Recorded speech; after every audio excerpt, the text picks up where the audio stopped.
Shalom, Bapak Ibu Saudara yang terkasih dalam Tuhan. Hari ini kita merenungkan satu bagian firman Tuhan yang terambil di dalam Yohanes 1 ayat 26 sampai 27. Begini firman Tuhan. Yohanes menjawab mereka, katanya, "Aku membaptis dengan air, tetapi di tengah-tengah kamu berdiri Dia yang tidak kamu kenal, yaitu Dia yang datang kemudian daripadaku. Membuka tali kasutnya pun aku tidak layak." Sebelum jauh firman Tuhan, mari kita berdoa. Bapa kami yang di surga, kami mengucap syukur ya Tuhan. Hari ini kami mau merenungkan satu bagian firman Tuhan. Tuhan berkati kami, Tuhan berkati hati dan pikiran kami, agar kami mengerti dan memahami firman-Mu. Bapa kami yang di surga, terima kasih dalam nama Tuhan Yesus. Amin. Bapak, Ibu, dan Saudara, dalam dunia kepemimpinan seringkali orang ingin dihormati, ingin dikenal, dan dipuji. Banyak pemimpin berusaha menonjolkan diri agar terlihat besar di mata orang lain. Namun Alkitab menunjukkan model kepemimpinan yang berbeda. Pemimpin sejati bukanlah yang meninggikan diri, tetapi yang menyadari posisi di hadapan Tuhan dan melayani dengan kerendahan hati. Salah satu contoh yang indah tentang kepemimpinan yang rendah hati adalah Yohanes Pembaptis. Walaupun ia sangat dihormati banyak orang dan memiliki pengaruh besar, ia tidak pernah mengambil kemuliaan bagi dirinya sendiri. Jika kita melihat Yohanes 1 ayat 26 sampai 27 ini, terjadi ketika para pemimpin agama Yahudi mengutus imam dan orang Lewi untuk bertanya kepada Yohanes Pembaptis tentang identitasnya. Banyak orang mengira Yohanes adalah Mesias atau nabi besar yang dijanjikan. Namun Yohanes dengan jelas menolak semua kehormatan itu.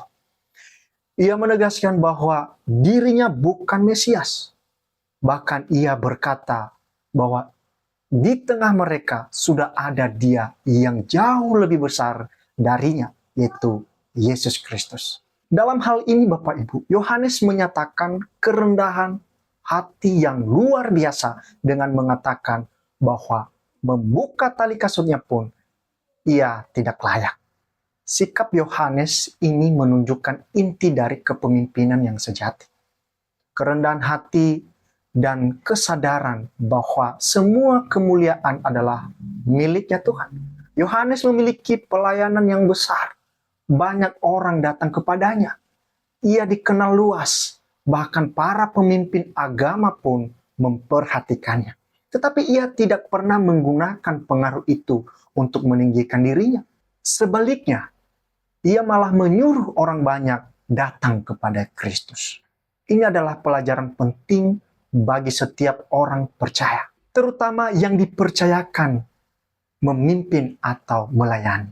Kepemimpinan yang benar bukan tentang menjadi pusat perhatian, tetapi tentang membawa orang semakin dekat kepada Tuhan. Pemimpin yang rendah hati tidak mencari pujian manusia, melainkan ingin Tuhan dimuliakan melalui hidup dan pelayanan. Saudara, dalam keluarga, dalam pelayanan, dalam pekerjaan, atau di dalam gereja, kita dipanggil untuk memimpin dengan hati yang rendah. Ketika kita berhasil, jangan cepat mengambil kemuliaan untuk diri sendiri. Ingatlah bahwa semua kemampuan dan kesempatan itu berasal dari Tuhan. Jadilah pemimpin yang menunjuk orang kepada Kristus, bukan kepada diri sendiri. Kerendahan hati Yohanes Pembaptis sebenarnya merujuk kepada Mesias, yaitu Yesus Kristus. Yesus adalah pemimpin terbesar, tetapi ia datang bukan untuk dilayani, melainkan untuk melayani. Ia rela merendahkan diri, bahkan sampai mati di kayu salib, demi menyelamatkan saudara dan saya. Di mana Filipi 2 ayat 8 mengatakan bahwa Yesus merendahkan dirinya dan taat sampai mati di kayu salib. Inilah puncak kepemimpinan yang rendah hati. Pemimpin yang mengorbankan diri demi orang lain.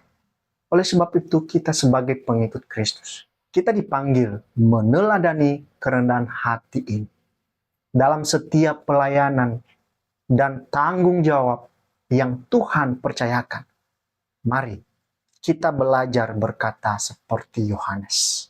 Dia harus makin besar, tetapi aku harus makin kecil. Kepemimpinan yang sejati bukan tentang seberapa besar kita dikenal, tetapi seberapa besar Kristus dimuliakan melalui hidup kita. Amin. Mari kita berdoa. Bapa kami yang di surga, terima kasih ya Tuhan, kami telah selesai mendengarkan firman-Mu. Berkati kami, biarlah kami menjadi pemimpin yang bijaksana dalam mengambil segala pekerjaan untuk Tuhan. Terima kasih ya Tuhan, ini doa harapan kami. Di dalam nama Tuhan Yesus kami berdoa mengucap syukur. Amin.